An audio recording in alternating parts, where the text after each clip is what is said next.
네이버에서 AP투자연구소를 검색하시고 홈페이지로 들어오세요. 김영재 소장이 매일매일 실시간으로 추천 종목과 시황 분석을 진행하며 장 마감 후 결산 내역도 투명하게 공개하고 있습니다. 주식이 어렵고 종목 찾기가 힘든 분들을 위해 무료로 진행하고 있습니다. 안녕하세요. 반갑습니다. AP투자연구소의 이정열 전략팀장입니다. 자, 금일은 6월 28일 현재 시각은 11시 35분을 지나가고 있습니다. 자, 넷마블이고요. 코드번호 251270입니다. 자, 넷마블 상당히 좀 곤란하게 진행이 되고 있는 상황들이죠.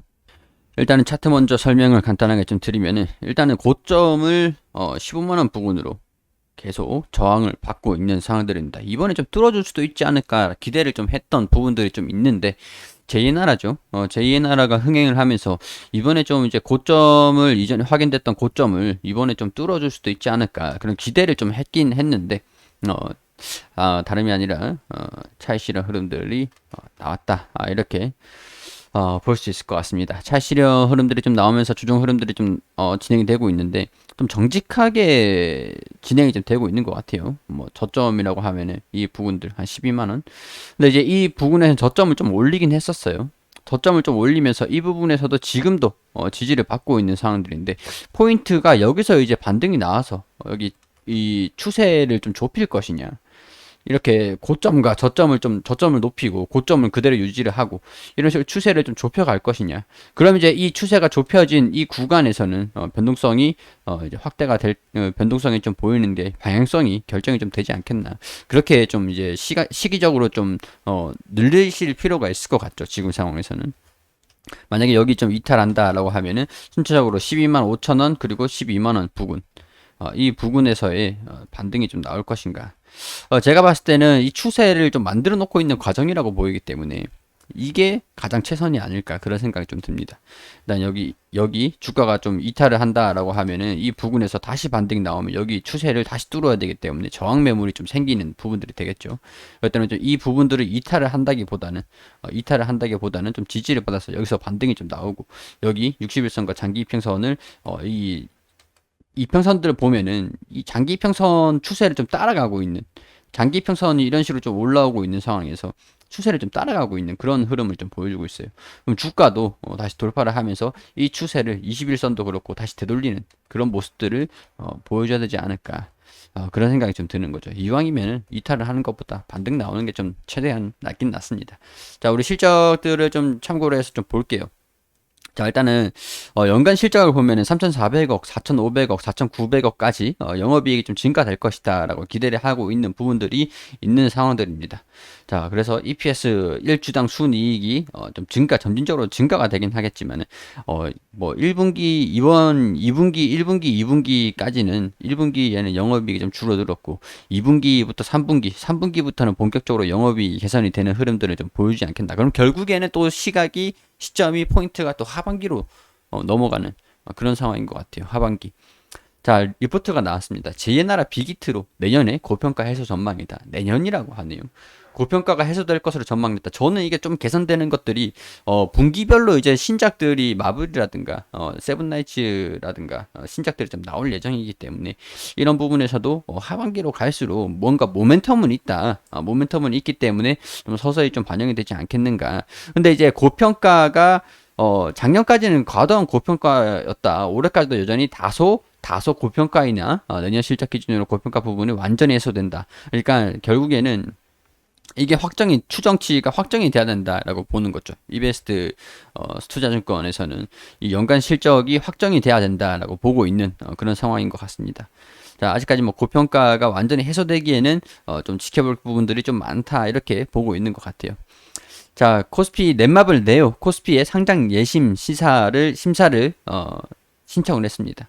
예비심사 신청서를 25일에 접수를 했다라고 합니다.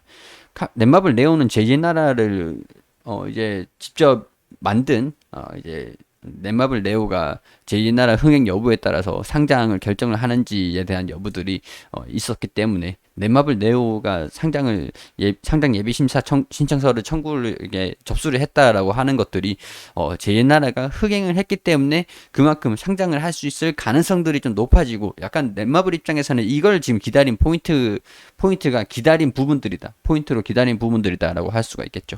자, 제2나라가 어찌됐든 흥행이 좀 진행이 되고 있기 때문에 넷마블 네오가 그 상장 예비 심사 신청서를 접수를 했다라고 하는 부분들이 긍정적입니다. 일단 긍정적인데 반영이 되지 않고 일단 주가 하락을 좀 멈췄다라고 하는 부분들이 일단은 영향을 주곤 있구나. 거기까지 진행이 될 것 같아요. 초반 흥행 가도를 달리면 주목을 받고 있다. 선방의 연내 목표로 한 자회사 넷마블 네오가 IPO 추진의 속도가 붙을 전망이다. 그렇게 되면은 넷마블 입장에서는 긍정적인 부분들이 있죠. 투자 자산에 대한 부분들이 이제 좀 증가가 될 수 있는 부분들이 분명히 있고 거기에 대한 부분들이 넷마블 주가에 반영이 될 수 있는지를 포인트로 보실 수 있겠다라고 할 수 있는 요인들이 되겠죠. 자, 이제 흥행이 장기화될지 주목하고 있다. 넷마블 네오가 신작 흥행 여부를 향후 상장 중요한 가늠자로 삼고 있기 때문에 이 제2나라가 넷마블 네오가 상장을 하기 위해서는 장기적인 흥행을 해야 된다. 흥행 자신감을 비롯한 것으로 분석하며 상장 시기가 좀 더 빨라질 수 있을 것이다 라고 기대를 하고 있는 겁니다. 지금 상황에서는. 다만 2분기 실적에 마케팅 비용 지출이 어느 정도 영향이 있었기 때문에 마케팅에 대한 비용이 증가가 될 수밖에 없죠. 신작이 나오면 마케팅 비용이 들어간다라고 말씀드렸잖아요. 그렇기 때문에 인건비도 늘어난 상황인데 마케팅 비용들이 증가됐으니까 영업이익률이 조금 이제 줄어들 수 있겠다. 이렇게 보시는 것도 현명하지 않겠나 그런 생각이 듭니다. 자, 마케팅과 관련된 지출을 크게 늘리면서 공격적인 홍보를 하고 있는데 TV 광고만 쉽게 하더라도 최소 100억 원 이상의 비용 지출이 반영됐을 것이다. 영업일수 90일이 넘긴 시점에서 매출이 큰 폭으로 성장해주고 기존 게임에서 수익성을 지속적으로 유지를 해준다면 지금 이제 서비스를 하고 있는 그런 게임들의 수익성이 유지를 해준다고 한다면 근데 이 부분에서 세븐나이츠에 대한 부분들이 세븐나이츠는 영업이익이 좀 매출이 조금씩 줄어들고 있는 그런 상황이죠. 인건비가 좀 증가된 상황에서 넷마블 입장에서는 쉽지 않은 상황들이 진행이 되고 있다라고 할 수 있는 부분들인데 분명한 것들은 일단은 실적이 좀 증가되는 부분들이 1분기는 실적 발표됐고 2분기, 3분기, 4분기 영업이익률이 점진적으로 확대가 되고 개선될 것이라고 업계에서는 보고 있는 상황들인 것 같아요. 10%, 13%, 9%, 10%, 13%, 15%까지 증가가 될 것이다. 그러면 EPS도 점진적으로 증가될다. 그러면은 2021년 올해 그리고 내년에 3,400억 원, 4,500억 원 전망을 하고 있으면서 EPS가 증가된다라는 것들이죠. 여기에 넷마블 네오의 IPO까지. 자, 그런 부분들 같이 좀 보면 넷마블 입장에서는 좀 이제 점진적인 그런 주가 상향이 진행이 될 수 있을지를 포인트로 보시면서 이제는 제2나라에 대한 부분들이 재료가 좀 어느 정도 소멸된 움직임들을 보여주고 있기 때문에 여기서 주가가 넷마블 네오가 반영이 되고 분기별로 이제 신작이 나오는 것들이 반영이 되면서 또 그때 되면 또 그 마케팅 비용이 또 들어가긴 할 거예요.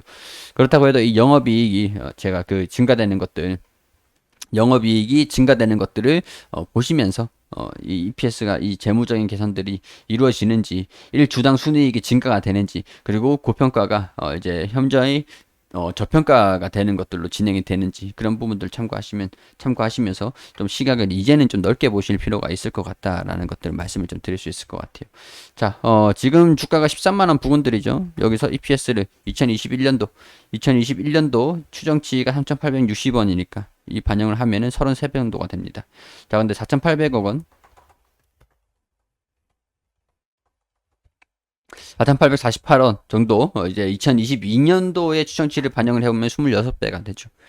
이런 것들이 보면은 가면 시간이 좀 필요하다라는 것들을 우리가 좀 짐작을 할 수 있는 부분들이 되겠고요. 마케팅 비용이라든가 인건비라든가 그런 부분들로서 영업이익의 개선세 그리고 어닝 서프라이즈 달성을 해줄지 추정치보다 상향되는 실적을 발표를 할지 아니면은 마케팅 비용과 인건비가 증가가 되면서 추정치를 좀 하향을 하는 실적을 발표가 될지 그런 부분들도 같이 보시면 될 것 같다라고 말씀을 좀 드릴 수 있을 것 같아요. 일단은 여기 이 추세적인 부분들 좀 지켜주면서 움직임을 좀 보여줄지 일단 장기 이평선을 추종하면서 따라가면서 고점을 좀 이제 확실하게 좀 정해놓은 그런 움직임인 것 같은데 이 추정치 추세가 좀 이제 밀집이 되는 그 구간에서 돌파를 할지 이탈을 할지 그런 부분들도 넷마블 네오와 함께 시간이 좀 필요하다.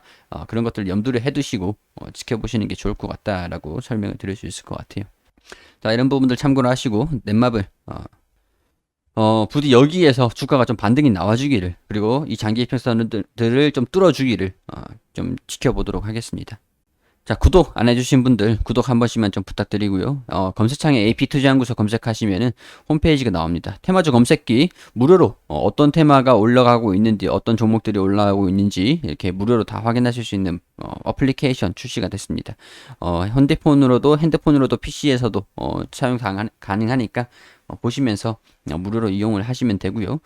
무료 추천 종목들 9시가 되면은 김유주 처장님께서 종목들 추천을 드립니다. 9시가 되면은 매수가, 손절가, 목표가 전부 다 잡아드리거든요. 목표가랑 손절가랑 9시가 되면 댓글로 이렇게 안내를 드리니까 오셔가지고 종목들 확인하셔가지고 가져가세요. 자, 홈페이지 많은 관심 부탁드리고요. 구독과 좋아요 한 번씩만 부탁드릴 수 있도록 할게요.